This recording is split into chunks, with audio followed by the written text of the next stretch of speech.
Attention, please. And now, it's Cutter's Rockcast. Matt Brooks, it's good to see you. Dude, it's good to see you. It has been far too long. Yeah, to say the least. It's also nice to see you wearing a shirt. That's good. I do wear one occasionally, actually. Do you? I get it, man. When Yeah. Matt Brooks got all ripped up, and then he's got to show the internet his muscles. You know, the funny thing is, well, firstly, thank you. You're welcome. But the funny thing about it is, like, ever since I was a teenager, like, if I was at home, I just never wore a shirt. It was never really? about, like, it's not like there's anyone to impress at your house when you're a kid. It's I've true. just always, I call it the Tom Hanks from Castaway look. You know, it's much more about just being like, you just like in summer mode all the time. So that's look, it's nice that you noticed, but that's my default mode. I thought like the definition of irony would be me dressing up so that I look more natural when I take photos for people. So I was like, this is who I am. This is what I do. I live literally in the desert. So Yes, you do. this is my outfit for living on the surface of the sun. That's all right, man. How is life, dude? You got to catch me up on everything, man. For real. I mean, like a storm, Matt Brooks related, all of it. Because, so you're in Vegas now. What got you to Vegas? You came after the pandemic, am I right? Because you were back in New Zealand. You guys all were, right? Yeah, I mean, we moved to Vegas in 2019. So we moved Oh, here. you did. Yeah, we moved here right before the pandemic, and I guess like everybody, we thought that the pandemic was, firstly, we had no idea it was going to happen, and then Well, secondly, obviously, yeah. when it did happen, we thought it was going to be like 2 weeks off of touring, and then maybe it's going to be like 2 months off of touring. Mm-hmm. It didn't occur to us that because we were home in New Zealand visiting, and we were in the middle of a tour, so we were in New Zealand touring. Pandemic broke out. Everywhere that we were about to go in Europe, which was our next tour, all of those dates were cancelled. And you're watching this on the TV in New Zealand, so it's all quite surreal. You're like, oh, we have a date in Milan, and then you look on the news and it's like Milan is the COVID hotspot of the world, and you're like, okay, maybe we're not going to Milan anymore. Yeah, we no longer have a date in Milan or any. Exactly. Yeah, well, it just kind of kept happening gradually. Yeah. And then eventually it got to the point where, you know, for anyone who doesn't know, New Zealand is very isolated geographically, and that is a real benefit in terms of sort of quarantine and that kind of thing. But even so, viruses and colds and stuff do eventually make their way down there. So New Zealand just basically shut its borders, and they then went one step further and we all went into a lockdown. So we went from living in Vegas, touring in New Zealand, just about to tour Europe, just about to tour the States. And then it honestly felt like 2 weeks later, we were at home in Auckland with our parents in lockdown, everything canceled. And at least you guys were there.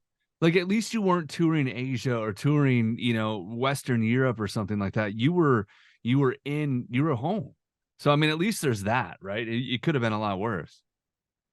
I mean, it could have been a lot worse. I mean, there is a lot about that period of time that we have to be grateful for. And a big part of it, probably the biggest part of it for us, is the fact that we were there with our family. Yeah. So we moved away from New Zealand to play music. We've been living in North America ever since. A lot of you guys have met our parents. Our parents have done an amazing job at like coming and seeing us on tour. Amazing. Yeah, and like I didn't just meet your parents. They invited us over. Like, hey, make sure you come on. Like, your parents are the nicest people I've ever met in my life. Well, thank you, dude. I'll pass that on. Yeah. I mean, I think they get it because my dad is from Canada and Mum's a New Zealander, and so they've lived in Canada together. They've lived in New Zealand together. They all know what it's like to be from somewhere else. So I think a big part of the reason why they're so hospitable, quite apart from the fact that they are, amazing people, Right. but they understand what that's like. And so yeah, it's been amazing. I mean, our parents would come to see tours in the States. Dad came with us to Europe a couple of times. That's amazing. So yeah, it was amazing. And what the pandemic gave us, it sort of, I think for a lot of people, it took away quite a lot of things. But what it gave us was time with our family. And as you say, I mean, we could have been in like Albania or something. We could have just been like traveling through Yeah. some country on the way from A to B, like as touring musicians do. And Right. then when they clamp down, that's just where you are now. So yeah, it was unexpected to say the least, but there was a lot of good that came out of it, and certainly the time with our family was the main one. Well, that makes me happy. Obviously, you guys are back in Vegas now, and like the Storm's been releasing music, you guys haven't really slowed down hardly at all. And I know you've toured Europe a lot in the last year or two. Yeah, I mean, one of the things that I'm really grateful for is that without realizing it, we were preparing to record an album in a pandemic our whole lives. We had no idea that that's what You'd we be were doing. amazed. And listen, you're friends with everybody I'm friends with, but it's like that's the same story I keep hearing over and over again. It's like, while we're here, Mhm. and it worked out great Exactly. to be able to hunker down and just write what you want to write with no time limits. Well, that was the other gift is that, yeah, as you say, it took away touring, but it gave you time. And we had taken like I my suitcase on that trip was filled with like recording equipment.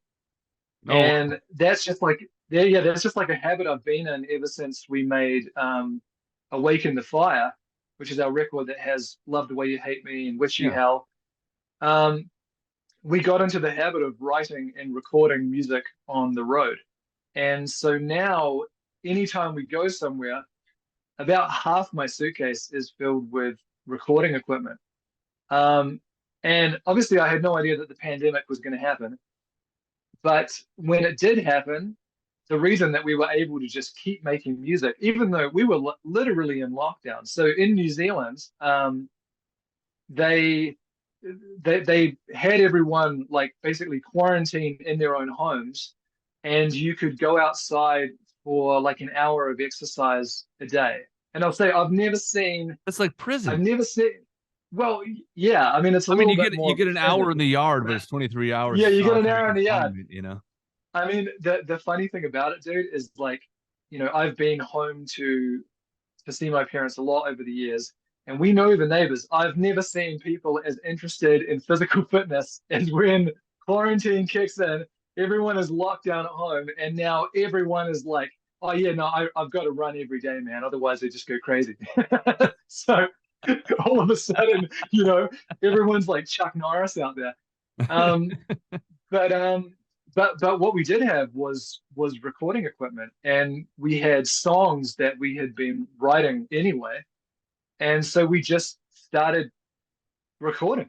And in fact, even the music that we're putting out now, a lot of that was written after we made Okura, our fourth album. We just went straight into writing the next one. So Yeah, I why not? think well, exactly. Why not? We're here, like the time that it gave us, and I think this is true for a lot of people. Like the inspiration that it gave you, like that period was highly emotionally charged, I think, for a lot of people. Mm-hmm. And so we were lucky to have that release to be able to write songs about it. Well, you guys did just release a new single, and I do want to talk about it because I want to debut it. I want to play it. It's called "Sinners and Saints." Um, Now, is this a one-off? Is this part of a bigger project? And then what's behind the song? And you're doing a lot more singing, by the way, which is, am I noticing that right? I mean, you're smiling at me, but Yeah. I was being polite because I'm waiting for Okay. you to. I was like, I want to make sure that he's finished his sentence. I don't Yeah, want I to do did. that. It was one of those noticeable Classic. things in the last, like, Akura, I know you were doing more. It's just you're using your voice a lot more other than just your guitar.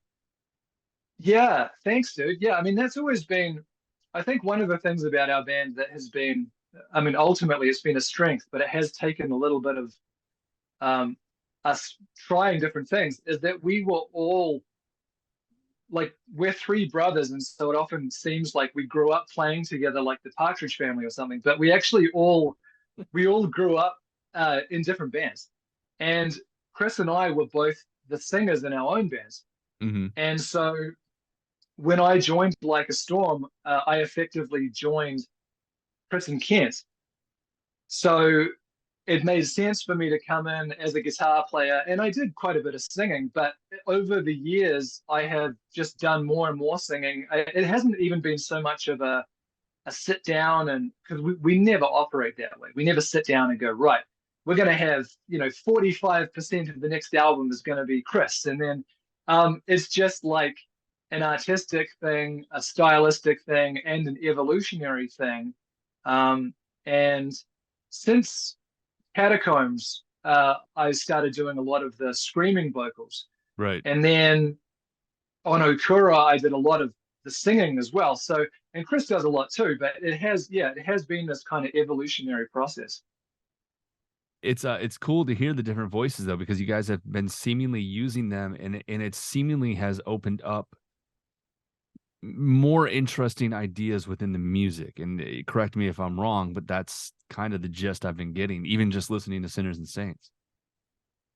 Thank you, dude. I mean, the thing is, we are and have always been like fans of music first and Mhm. foremost. So that's always been why we wanted to be in a band, why we wanted to be creating music. And one of the things I think that comes with being a fan is that you're constantly finding new things that you're inspired by. You're constantly discovering new genres and subgenres and styles of singing and styles of guitar riff. And um, one of the great things about having your own band is that you can just instantly incorporate that. So as we have made each record, um, we have very much tried to incorporate like whatever it was that we were really vibing on at the time. And a big part of it is in the vocal style. So and it's kind of like anything too. Over time you develop different styles of singing Right. that maybe that wasn't your strong suit when you were first starting out, but now you can. It's like developing a new skill. So then you can use that, and then that allows you to get a sound that's different than what you've done before. So it's very, very fulfilling for us. It's amazing. Well, so give me some details on this song, Sinners and Saints.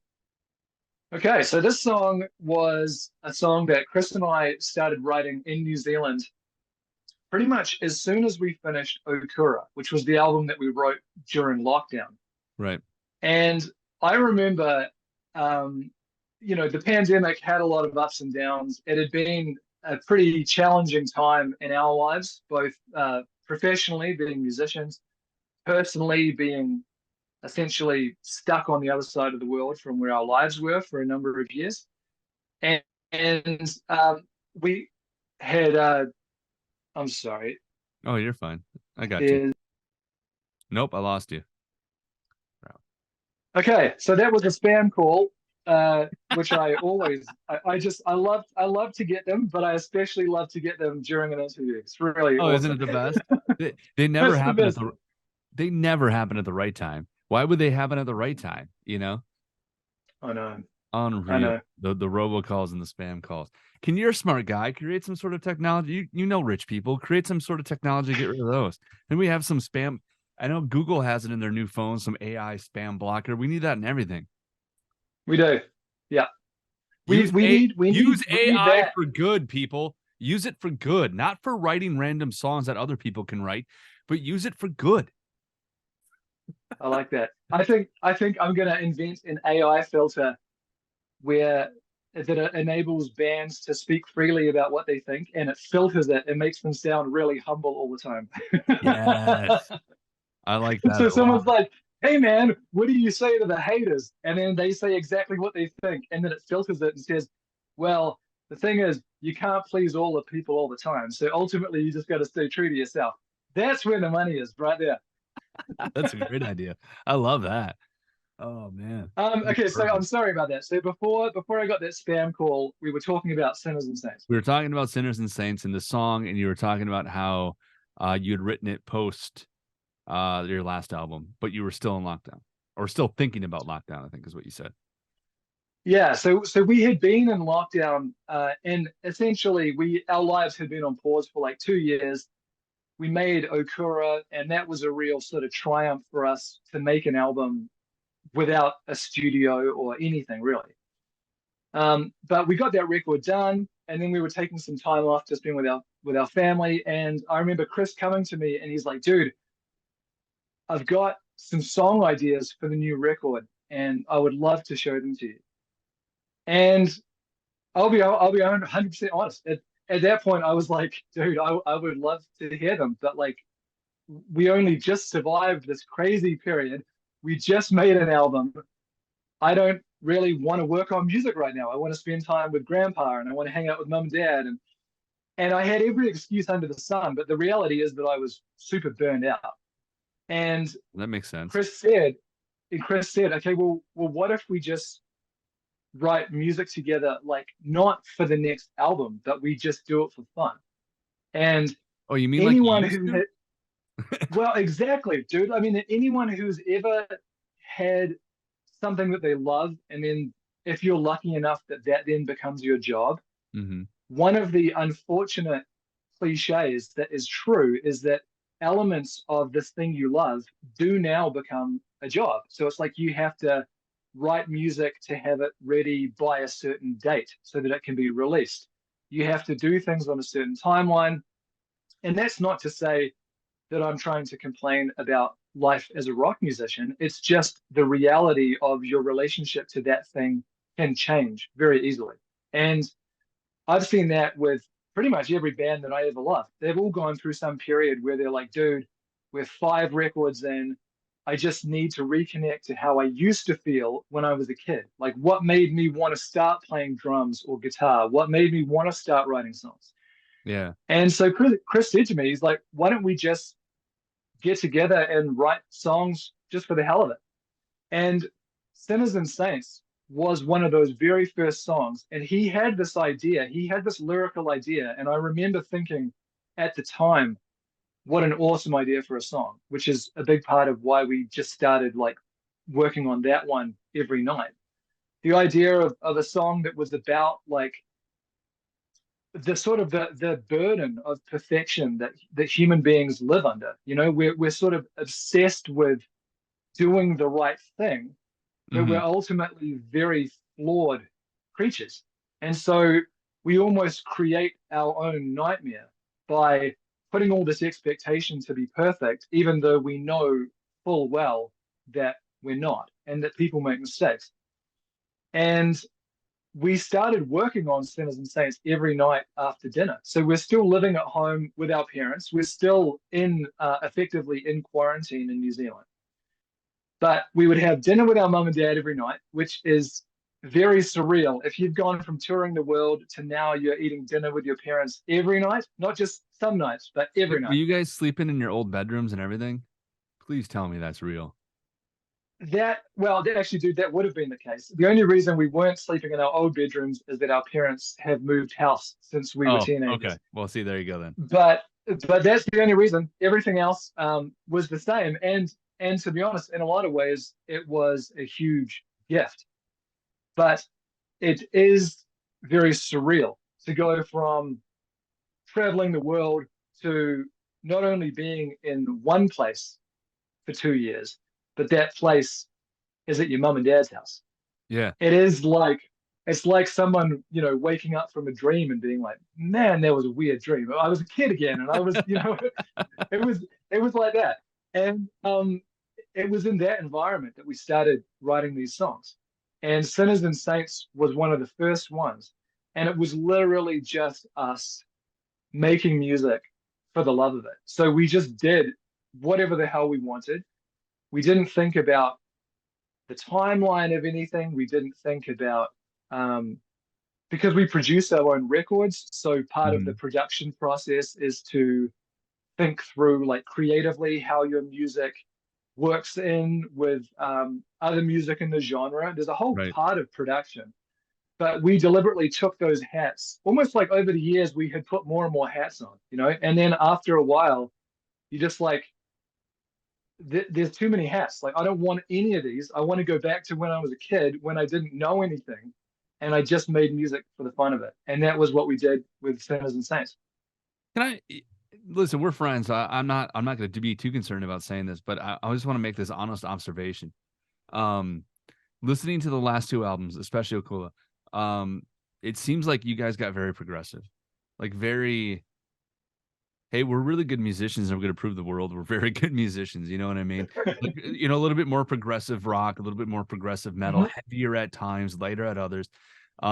This song kind of reminds me of hearing Love the Way You Hate Me for the first time, and that sort of, wow, this is a cool rock song, but it's different because it is just a rock song. Like it's not this, you know, those are great pieces of music, don't get me wrong, but they're not super, but this doesn't feel super heady like some of the other music you guys have done in the past, you know, half a decade. I think that's a great observation. Okay. And again, I've managed to trick you into giving me a compliment. So, so thank you.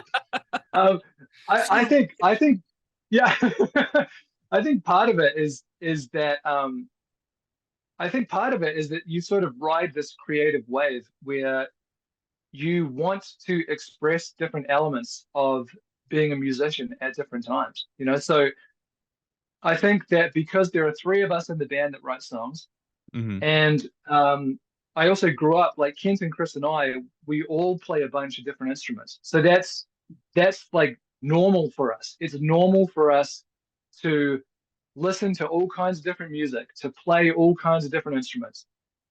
In a way, that can kind of cause this sort of wave where at certain times you want to express more of that musicality. At certain times, you want it to be more about the song.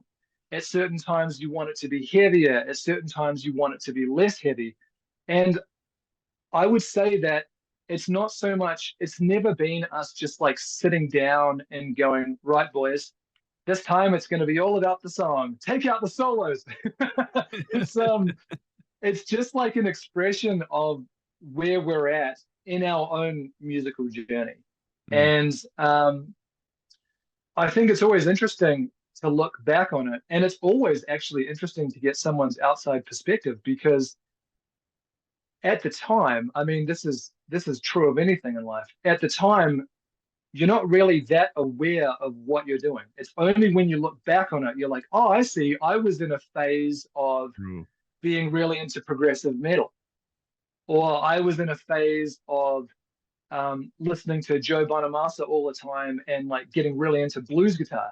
It's kind of like only in hindsight that you have the perspective to appreciate the different phases, unless you talk to someone who's outside, and then they can see that. So it's always really interesting to talk to someone who has that degree of perspective, and then you're like, yeah, that actually what you're saying makes a ton of sense.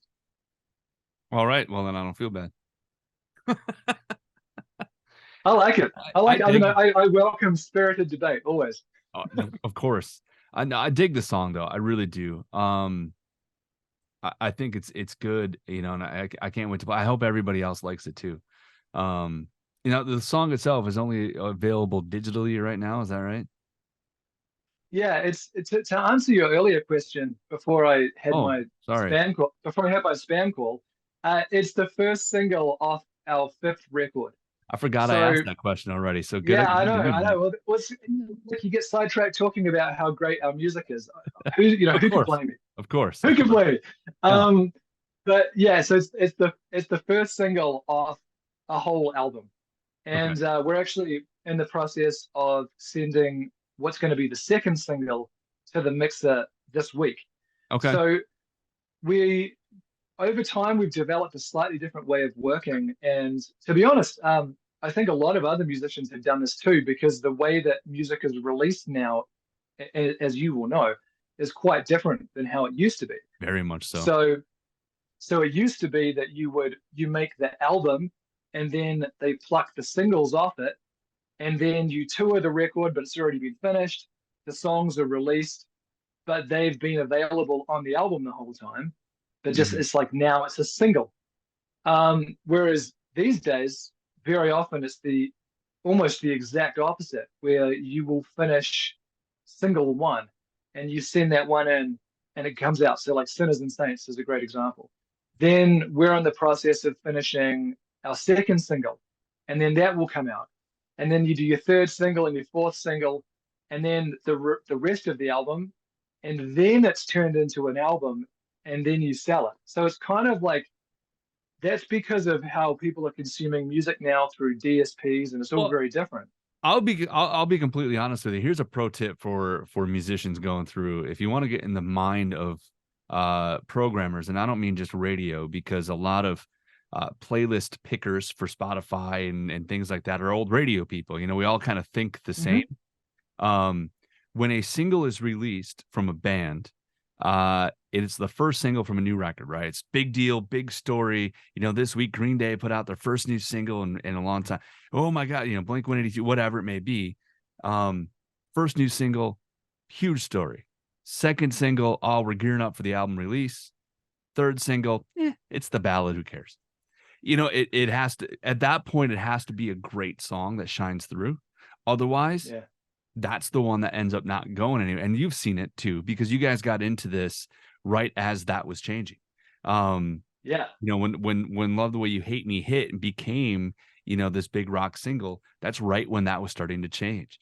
And you know, now that streaming is basically free, you know, you can pay $10 a month and have premium, whatever, unlimited if you're Amazon or whatever the other terms are and all the other services. But basically it's free. I can go on YouTube anytime for free, watch a 10-second ad for something I don't need, and then I can listen to the song, you know? Hey, I'm in radio, man. I'm all about the commercials though. You know, sell the commercials. That's how I make my money. That's how I have food on the table.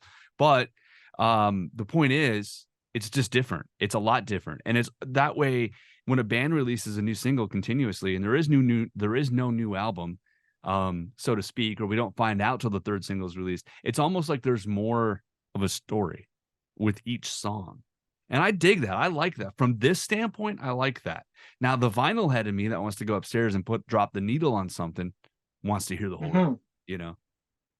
So it's just a different, I think it's wild. It's a really good observation. And in a lot of ways, it reminds me of like the Alfred Hitchcock thing where you're building suspense, essentially. You know, if you have one single, then, and I remember that from being a kid, you know, like you'd hear the first single from like Metallica or something, and you'd be like, oh my God, I wonder what the rest of the album's like. Well, and it was a huge debut, right? Whether it was you listened to your favorite radio station, whether it was the video debut on MTV, you know, whatever it may be, it was a huge deal. And I'm sure New Zealand was pretty similar. I mean, as far as media outlets. Oh yeah, we had television, you know, like we got Miami TV? Vice, like couple of years ago. No, I mean, as far as like the, you know, I don't know if MTV had, I know cable was different in various parts of the world, so I wasn't sure, you know, which service you had. No, I understand. The point is, Dick, the point, I love it. You know, but again, the point is like you paid attention. That was something you as a fan were like, oh yeah, and then you went and bought the magazine because it had them on the cover for the first time, and you know, whatever. It's different now. I don't know. Yeah, it is different. It's interesting too, because I mean, one thing that I never thought about, I guess you never do, but when you're younger and when my relationship to music was just as a fan, then you just look at everything through that lens. But now it's like I've been lucky enough to be a musician for a long time, but I'm also still a fan. So you have these like two competing almost perspectives on things. And I mean, there is a lot that I miss about the idea of like you do your first single and then the record comes out, but I have to appreciate that is also largely just because that is what I know. Right. Creatively speaking, it's very exciting to be like, here's single one, here's single two, here's single three. Like, it's kind of like a magic trick. The whole time you're like, dude, I got something in this hand behind my back, but you're not going to see what it is until we're like 6 songs in. I think it does create this sort of anticipation. Yeah. And that is a really fun way to make music. Well, and the medium's interesting because you either, like, if you're just writing songs, okay, this song is a standalone thing, but if you're trying to tell this kind of bigger story or this bigger theme, not necessarily mean like a concept record, but just these all go together in this artistic output, that's where the album comes into play. But it's, hey, I had this idea and I wrote this song and I recorded it. Here, check it out. That's a different idea, Anyway. Yeah, I think it does create an opportunity, I think, to create. If we could use the Christopher Nolan Batman films as an example, I try to talk about these. I try to talk about these once a day. But no, that's not true. But I do. Anyone who knows me knows that I do love Batman. If you when you release the songs one at a time, they seem like the sort of singularities. They seem like these separate entities. And it's kind of like when you release the album, then you sort of show the wider concept. You show the degree to which they're actually stitched together. Yeah. So in a lot of ways, it is kind of a fun way to release art, because it is a lot more of that Hitchcock thing where you're building suspense, building suspense, building suspense. I'm into it. I dig it. Hey man, listen, because I don't pay for the pro version of Zoom, our time is actually going to run out. But I did want to talk to you about you mentioned something on messages, and you need to explain it to me better. So it's this sort of rock star, like, I don't know how to explain it. This sort of self-help thing that you've been doing. And I want to know more about it, because it seems like whatever you're doing is obviously working for you. But you've been digging into it a lot further than I think a lot of people do, as far as psyche and empowerment sort of stuff. Thank you, dude. Well, I mean, so what you're talking about is this lifestyle transformation program that I've created called Amplify. And it's basically something that came out of my own experiences in the pandemic.